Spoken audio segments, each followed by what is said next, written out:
Welcome. Thank you for joining the Ascend Talk today. We are here. I'm sitting here with Pastor Trent inside the Moco Food Hall. Probably one of the coolest places I've been to here in Montgomery County. Shout out to Seth and the entire Moco Food Hall because they've allowed us basically to take free reign in this place. And just doing the first episode, and we've been welcomed with loving arms in this place. Such a cool vibe, such a cool place. So, but we're excited to be talking to you guys today, and thanks for joining the Ascend Talk. So today we're going to be giving a brief overview of our vision and helping young adults in living a fulfilled and effective life of excellence, as well as providing some insight on a challenging subject for most, which is communication. Communication. Bum, bum, bum. Welcome, everybody. Thank you for joining us. I just want to share a little bit about our vision for the Ascend Talk. This is a part of a broader movement ministry that we're launching. And I want to thank Cameron for kind of heading up this part. I've got a lot on my plate, and I felt like this needed to happen, but I don't have the capacity or bandwidth to make it all happen. So I said, Cameron, what do you think about this? And he said, I love it. I said, good, it's yours. Run with it. So Cameron didn't know that when he said he thought it was a good idea that he was going to inherit this, but I'm glad that he did. So our vision for the Ascend Talk, but also just the overall Ascend ministry that we're launching, is that we want to provide content every month. Just take a few minutes of your time here on the Ascend Talk and help you and put practical tools in your life, give perspective on life situations that you are facing.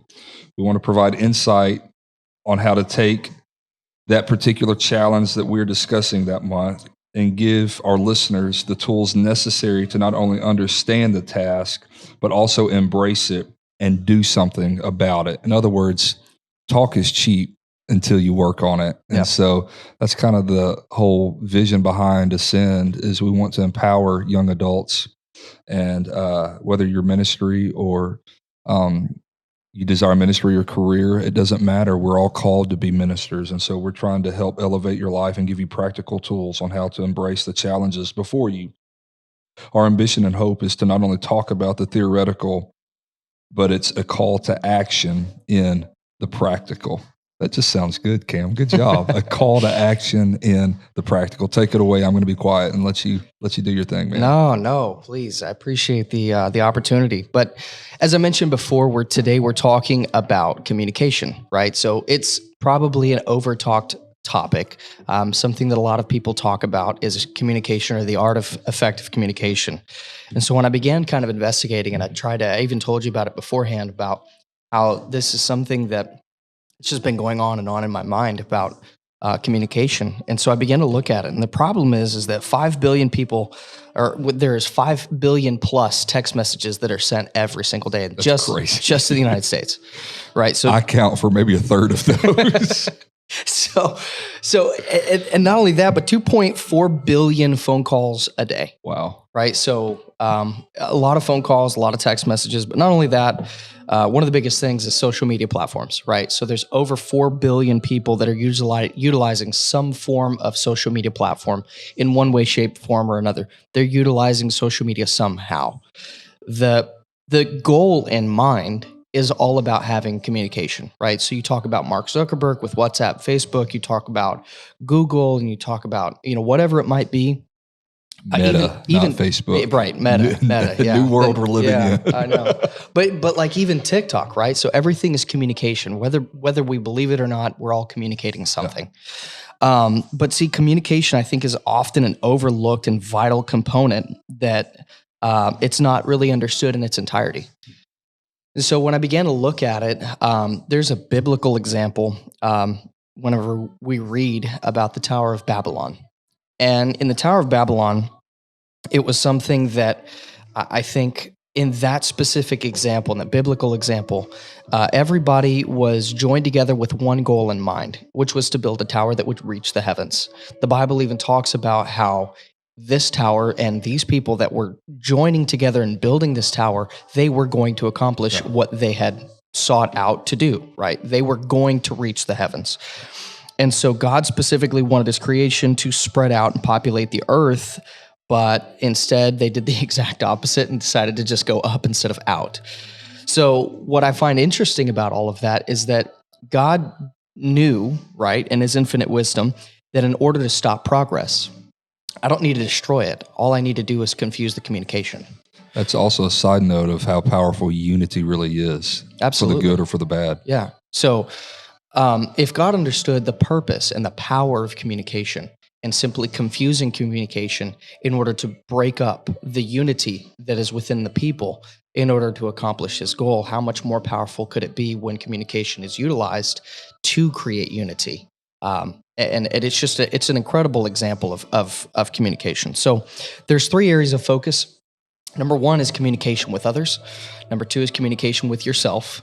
We'll get into that in a little bit, but there's 3 questions in which I want to ask our listeners for both of the first 2 points, which is why should we communicate? What should we communicate? And how should we communicate? Good, So just 3 points. We're not going to take too much time because I know our listeners are so anxious to get right back to work, I'm sure, with the new year and what have you. So this is the end of the year, by the way, podcast. So, This is the week after Christmas. Week after recording Christmas, this. and everybody's off of work, and probably everybody's enjoying their time off. But anyways, communication with others. Why should we communicate with others? Whether it's communication with your spouse, your colleague, your friend, family member, it doesn't matter who it is, clear and effective communication is always necessary to avoid misunderstandings. It's necessary to develop strong relationships, and it's necessary to cultivate growth and help build trust. So when communication is effective, it leaves all parties involved satisfied and feeling accomplished, just with clear communication, right? So not only am I communicating, but I'm being understood, right? And we'll get into that here in just a second. So by delivering messages clearly, there's no room for misunderstanding or alteration of messages, which decreases the potential for conflict. Do you know what I found out recently? Talk about it. I found out that I hate vague communication. I hate it. I'm not a fan of vague communication. Shoot straight, even if it's bad news. I can take bad news clear. So the other thing Clearly. too that I have discovered within myself fairly recently is that I am not a fan. I love straight shooters, Yeah. but I hate cut and dry. Yeah. Right? So I have the tendency to be extremely verbose, and I have the tendency to go into lots of detail and talk about it and go in sometimes in circles. We're preachers. Right. We have to fluff it up a little bit more. But there's certain people out there that just say, okay. Doesn't work. And that's it. That's all they have to say. It's okay or sounds good. And I'm like, but was it really good or like? Or if you made 2 points and it was sounds good. Okay, sounds good to what point? Right. So I've noticed that within my professional world and scheme that I have a tendency to be verbose. I have a tendency to over communicate. Sometimes it's just not necessary. Yeah. Sometimes you need to have a little bit more clear and concise communication. Sometimes you would appreciate a little bit more of an explanation. Something that helps me understand is just being a little bit more descriptive. Mm-hmm. But that's also something that I have to communicate with others. That's good. Right? So that's why communication is so important. Because if I don't communicate that with somebody, with my bosses, with my superiors, with my friends, my colleagues, if I don't communicate those things, I will feel that I'm not accomplished, or I'll feel like confused even just by not communicating what my expectations are, right? So, and I'm already going on to the second point. But communication is so important with others just for that. Mm-hmm. It's making sure that people understand your point of view and that also you can understand theirs. So what are you communicating? This is pretty self-explanatory. There's a lot of things that you can communicate depending upon who the recipient is. So you're not going to confess, or hopefully you're not going to confess your undying love to a coworker. You should confess that to your spouse. Your significant other. Your significant other. Boyfriend, girlfriend, husband, wife, whatever. But you can convey your opinions, your answers, your interests, your questions, your dreams or ambitions. You can communicate all of these things. It just all depends upon who the recipient is, right? And so make sure that what you're communicating is clear and effective, and understanding your audience as well, right? Because if it's your spouse, you should probably not withhold things from your spouse. Right. You should probably communicate everything, whether it be good, bad, ugly, and everything in between. With your coworkers, you probably shouldn't communicate everything with them, or even your bosses, or whatever. So I think the what is probably a little bit more of a self-explanatory, but always understand that what you're communicating is just as important as why to That's so communicate. good. So how can you communicate with others? This is good practical stuff you're about to dive into. Body language. Oh, man. So we can reinforce, contradict, substitute, complement, or even emphasize our verbal communication with nonverbal cues such as gestures, expressions, and vocal inflection. So I actually saw something not too long ago that it was kind of funny. There's a little video of a person that was talking to their dog. And they're yelling at them, they're pointing their finger in their face, and they're screaming, I love you, I love you, I love you so much, right? But everything about them and all of their verbal inflection or voice inflection and body gestures and all of these things, making it sound like the dog's in trouble, right? And so the dog obviously is cowering down and it's doing all of this stuff. But then all of a sudden they change, and all of a sudden they're, oh, I hate you so much. Oh, you're the ugliest dog in the world. And the dog's all happy, tails wagging, all this kind of stuff. So it really does matter. That's good. Right? So not just what you're communicating, but how you're communicating these things. It's extremely important. So let me just paint it another picture. You're sitting down, you're having a conversation with somebody, and your natural instinct is to cross your arms and frown. Yeah. Guilty, right? Guilty. Because I'm thinking about what they're trying to say. But in my mind, I'm the one that's thinking. In their mind, they're seeing only what's happening on the outside. They're seeing my arms crossed. They're seeing my brow be furrowed, and I'm all distraught, it seems like. And it seems like I'm upset. I'm not. I'm thinking. So learning how to utilize the body language to also understand and emphasize that, hey, I really am thinking about this. My posture is open. I'm trying to utilize my body language to communicate the fact that I'm extremely engaged in this conversation. It's something. Let me pause and interrupt you here. I think this is extremely important for all of you listening today to apply in your everyday relationships. Number one, because you care for people. But I want to take it a step further. When you go on a job interview, how important this is. Yeah. Oh my goodness. Yeah. Like, be engaged. Like, you can be nervous, but tell your face you're happy, even if you're scared to death. Yeah. Lean forward, put your elbows on the table, lean forward, sit up straight, put a smile on your face. Oh, set up straight. I gotta work on that. I feel like I'm not, because your chair is higher than mine today. Is it? And this table's driving me nuts. It's got a little wobble to it. Anyway, body language, sorry. No, but yeah, when verbal language and body language are congruent, this works to enhance the overall quality of the message and allow it to resonate with the individual receiving the message, right?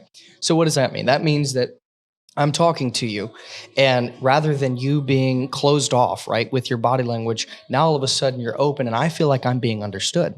Right? So I feel as if I'm not wasting my breath by communicating. Side note for preachers, or even people who listen to preachers, if you're sitting down with your arms crossed and the preacher is really trying to get into it and really trying to get you to listen, or whatever it might be, and you're sitting down with your arms crossed, that's why people and preachers can probably get a little bit maybe offended, or maybe frustrated. They worked quite a while to be able to deliver this message that they think is thought-provoking.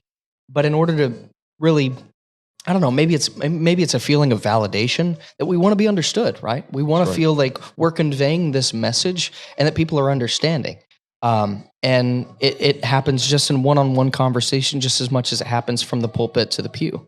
There needs to be this type of, I'm open to receiving this message, even if I don't even agree with what's being said. I'm open to receiving. You can actually learn a lot about. I think what you're trying to say, well, you're not trying to, you're very effectively saying this, is that you communicate so much without even opening your mouth and speaking. Absolutely. Communication with our words is such a small part of the tool of communication. Yeah, no, absolutely. So body language, it's a big thing, making sure that you're utilizing body language to effectively communicate to somebody else that, hey, I'm open, I'm receptive, I'm listening. It's very important. Listening is an active process that involves analysis and processing. There's key verbal elements that can alert us to individuals' feelings, such as the cadence of their voice, the specific words that they use, the tonal quality of their voice. There's all kinds of different things. So, according to a Forbes article by Diane Schilling, there's 10 steps to effective listening. Number 5, listen to this, is don't interrupt and don't impose your solutions. So, why this was like an aha moment for me was a lot of times we communicate simply to be understood rather than communicating to understand, right? So what does that mean in real life? That means in real life that I'm communicating until I hear something that makes me want to respond. And all of a sudden I interject my opinion, or I interject, or I interrupt, or I do whatever it is, rather than communicating with somebody else, listening to understand. So a lot of times we listen just long enough so that we can then do our rebuttal, or we can interject our opinion, or what have you. I'm now afraid to talk the rest of the episode. No, but I mean, it's That's very good. Like I've never thought of it in those terms. Like that's very powerful. Yeah. And it goes back to what I was saying before about even if you don't agree with what's being said, sometimes you just communicate to understand. You don't have to agree, but sometimes if you can better understand by listening, active listening, and trying to understand and look from a lens that is not your own, right? Because everybody just wants to be understood. And whenever you can take yourself out of your own lens, remove that lens and just see it from a different light, you can actually be able to communicate a little bit more effectively when you remove yourself from your own lens. I think what's very powerful about this, especially in the current culture, is that so many times we hear things we don't like or things we know is true, but we don't want to hear, or maybe it's things that we just flat out disagree with, and we try to silence people with different opinions. Sure. Politics, finance, relationship, whatever it is. I think it's very important that we learn how to coexist without being too new agey and postmodern. There is a very valuable art of agreeing to disagree. Sure.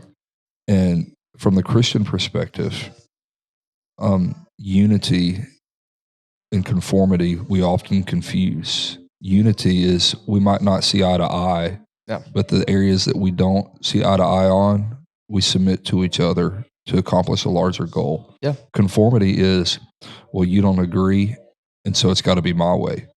I'm a dad of 3. Conformity is how I communicate in my house. Yeah. But with with mine and yours relationship, yours and mine, I don't know which ways am I supposed to say that? Effective communication does not always mean correct proper grammar. Yeah, it's fine.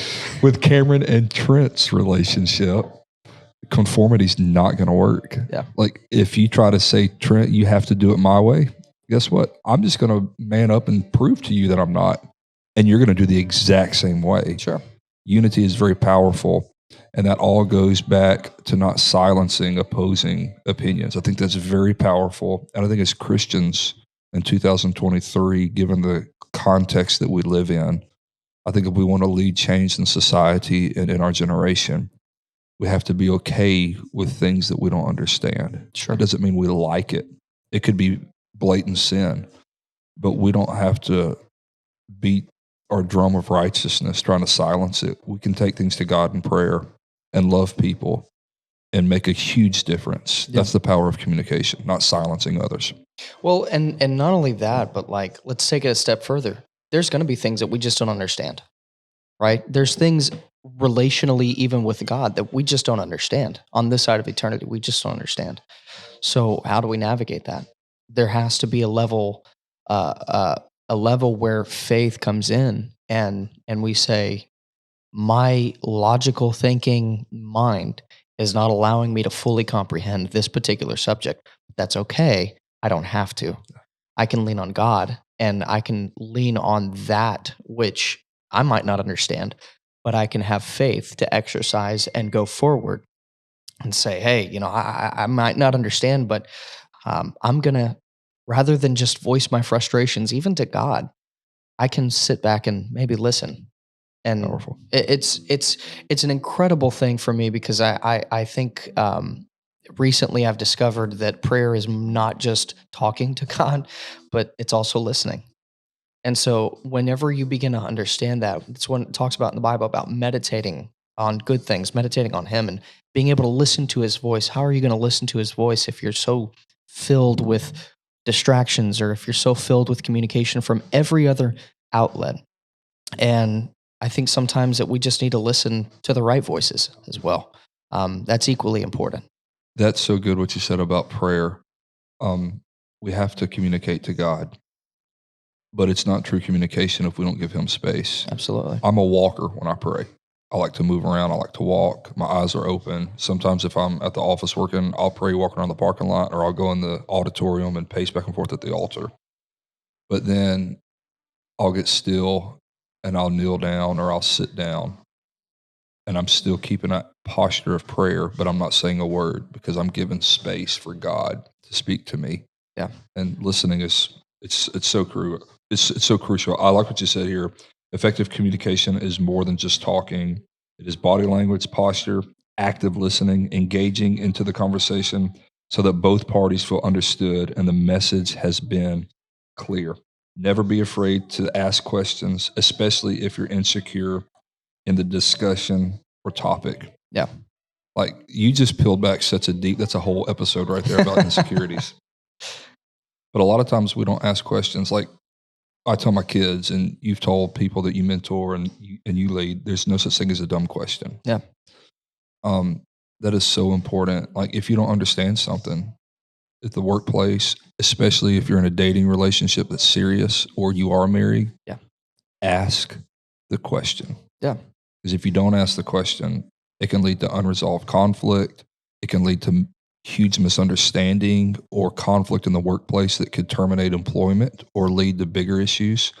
So ask questions, get past insecurities, and ask the question. So asking questions, especially even within relationships, is unmet expectations, right? So whether it be work related or whether it be, whether it's platonic or personal, whether it's work related or whether it's relational, just with your spouse, with your significant other, asking questions is something that like allows you to also communicate and convey, hey, I have some expectations. Will you be able to meet these expectations that I have? Are these unrealistic expectations? Are these attainable things that we can both work to accomplish with the workplace or with a personal relationship? Asking questions. A lot of times we feel scared of how we're going to be judged. Which, right? We're talking about the insecurities. We're peeling back the layers, but asking the question, and I hate asking questions because I'm a perfectionist at heart. And so I don't like to, I feel like I'm bugging, especially my boss, right? Because I'm fairly new in this career that I'm in. I'll figure it out. I'm going to prove to him that I'm a good employee. I'm the same way. I'm trying so hard to make things work, and I'm trying to figure out the system, and I'm trying to know the answers before I even know the question to ask. And they're telling me, they're reassuring me, they've been very gracious. Hey, it's okay. Don't worry about asking questions. This is going to take 6 to 9 months for you to completely understand. Ask all the questions. And I've come to find out that people actually appreciate the questions because you're actively trying to learn. And so that's another thing too, is that whenever you ask the questions, regardless of how you think it's going to make you look, it shows people that you're trying to understand. You're trying to engage. You're trying to communicate. And by asking the question, engaging and communicating, you are also affirming the other person. Yeah. So you're building them up and you're letting them know that I might not know you, but I trust your judgment. Yeah. And when you trust others, that opens the door for them to trust you back.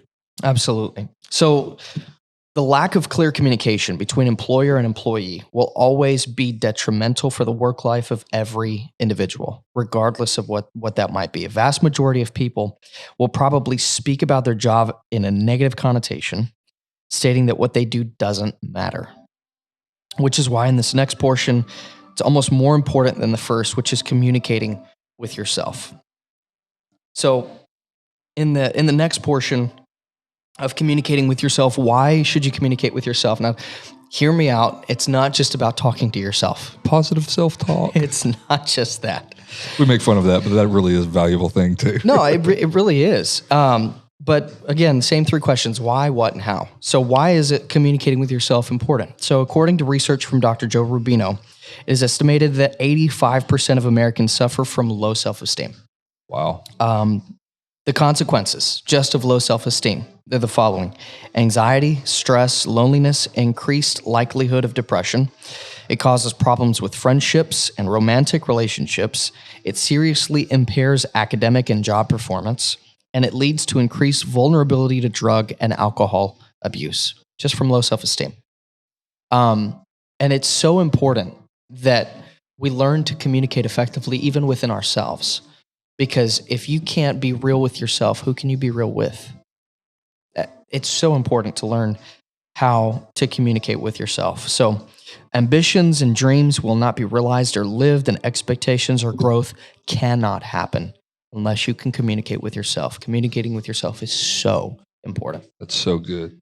That's so good. Without communication, that's just what you said. Your dreams are not going to come to pass. We have to realize that there's some people in life that's going to help us, but most people are not going to help us. That doesn't mean that they're bad, because you don't help everybody. I don't help everybody that I know. Yeah. It just means that life is busy. So we have to, this goes back to the insecurity thing. We have to have confidence in ourselves that the task before us might be great, but we can make it. And one way that we get confidence, not arrogance or pride, one way we get confidence is through prayer. And then what God speaks to us, we speak over ourselves. Yeah. I am a child of God. I do have his favor on my life. There are obstacles before me, but no weapon formed against me shall prosper. Sometimes we have to communicate with ourselves in a way that reinforces who God says that we are, and that puts us in the proper mindset to accomplish whether the spiritual task or the career or the relational, whatever it may be. Yeah. No, and it's extremely important. Obviously, we've talked about the why, but what should you be communicating with yourself, right? So I've had this question asked to me multiple times, and it's something that specifically young adults, I think that at this point in time, when you're finding out who you're going to be in life, you need to communicate some very real things with yourself. I would say that it would almost even be better to communicate these things with yourself before looking for a life partner. Because who are you going to be if you don't know what type of person you want to be before you interject the dreams and ambitions of somebody else into your life? How do you know if that's going to match if you don't know who you're going to be? And it makes it a little bit more difficult. It's not impossible, but if you don't know who you are, who you're going to be, or what type of person that you want to be, then how can you effectively communicate that with somebody else in your life?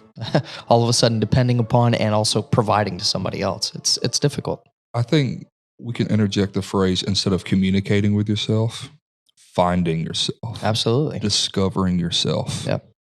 And that's not selfish. Now, face it, our generation, millennials, Gen Z, really not us, everybody. Every generation, we've all battled with selfishness and pride. Yeah. That goes back to a lot of conflicts we've had throughout history, whether it be between governments or families or people groups. But we just have to discover who we are, find ourselves, and then you can't be to someone else what you're not to yourself. Yeah. You know, let's move towards like a romantic relationship, whether you're dating to find a spouse, or maybe you're engaged, or maybe you're married listening to this. You can't offer to your spouse security if you don't have security in yourself. That doesn't mean every insecurity you have is gone. Sure. No.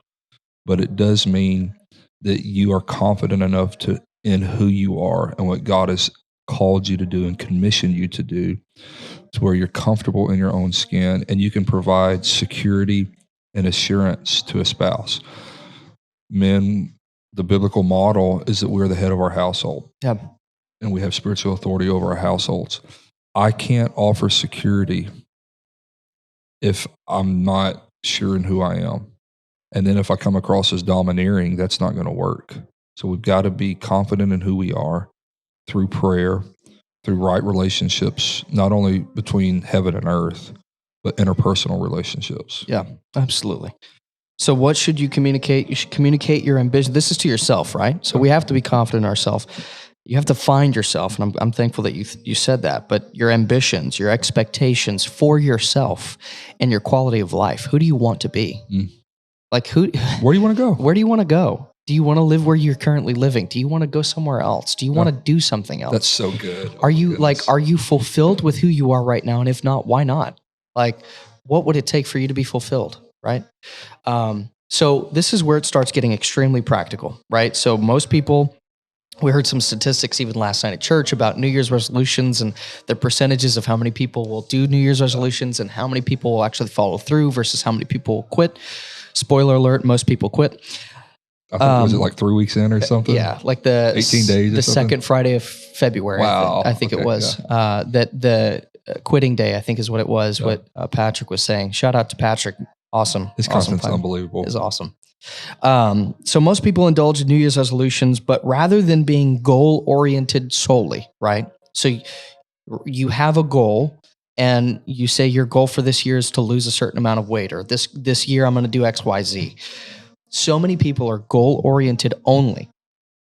But I would propose to you, and this is where it comes practical, rather than being goal-oriented solely, that you would be systems-oriented with goals in mind, right? So this changes everything. So goals are the targets that you want to achieve, while systems are the processes that you put in place to help you achieve them.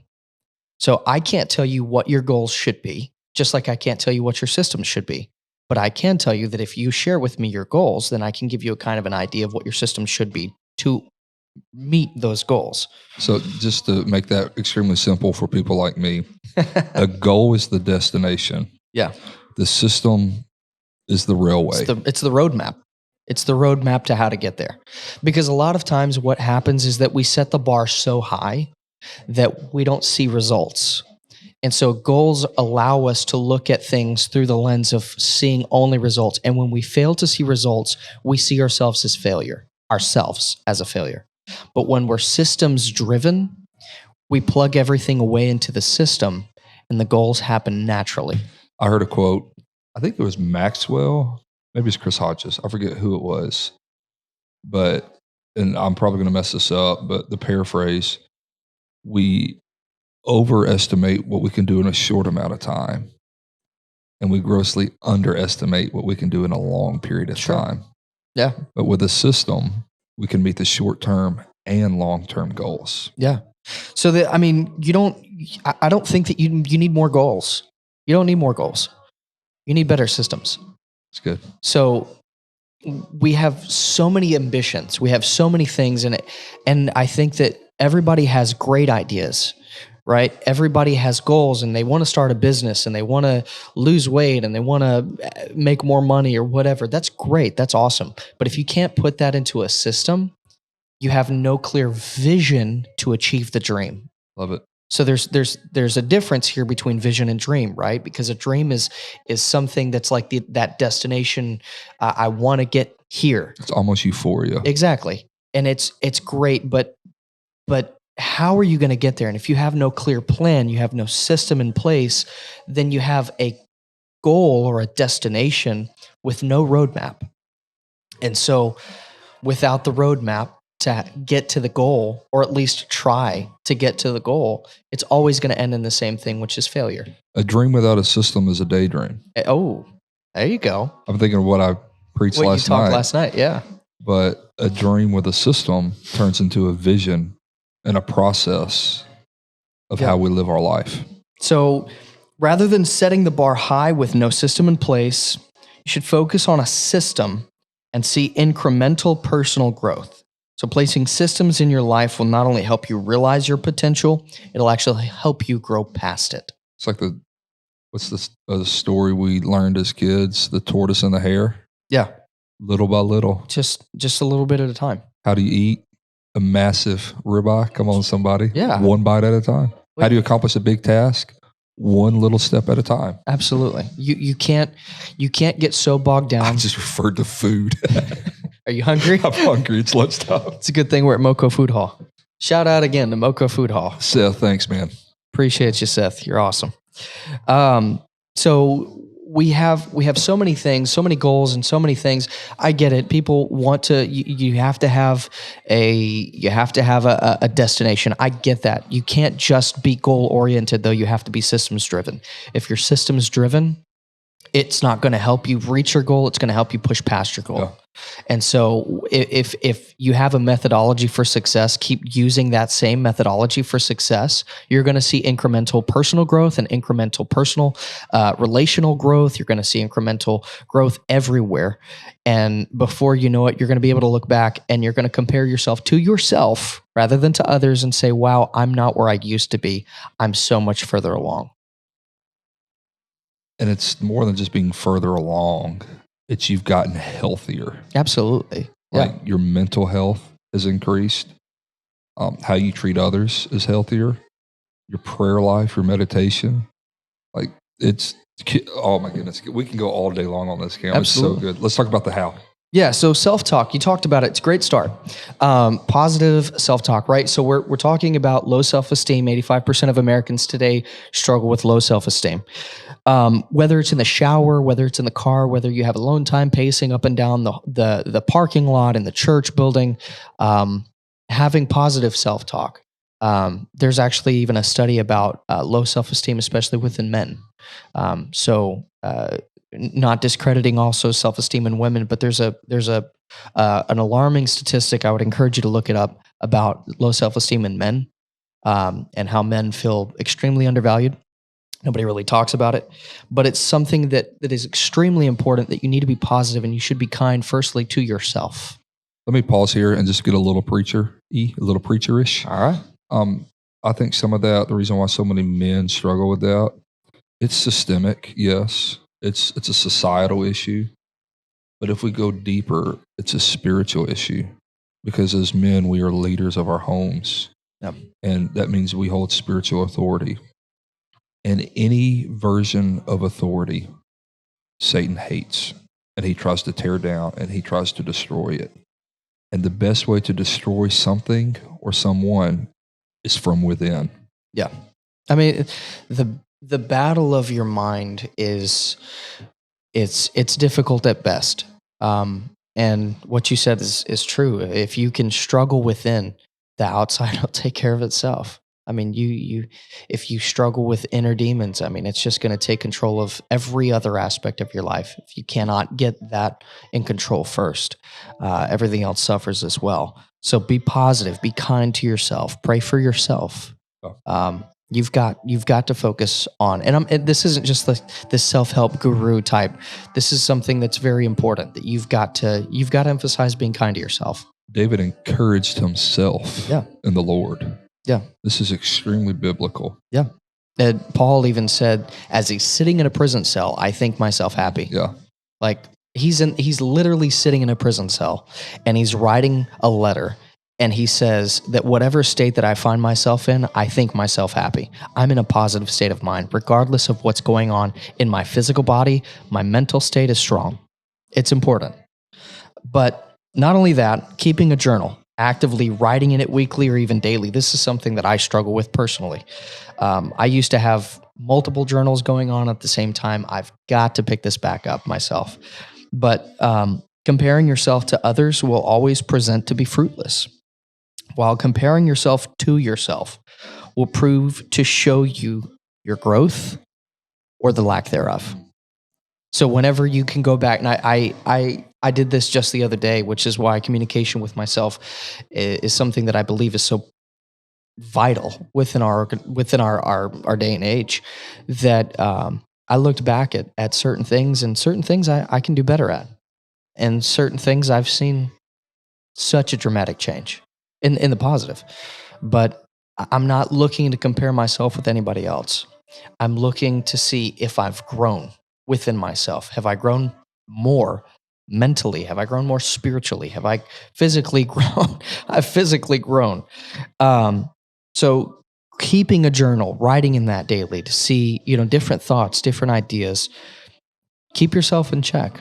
I think this is a good, so powerful, because Like I'm not the type of dad that, hey, Presley, Allie, Kinley, y'all come here. Y'all stand up against the wall. We're going to draw a mark on the wall. Yeah.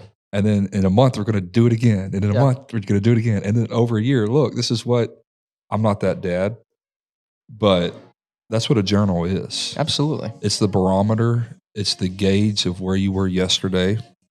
And next month, are you closer to where you want to be? Absolutely. And recognizing that, also going off the metaphor of my children, we all grow at different rates.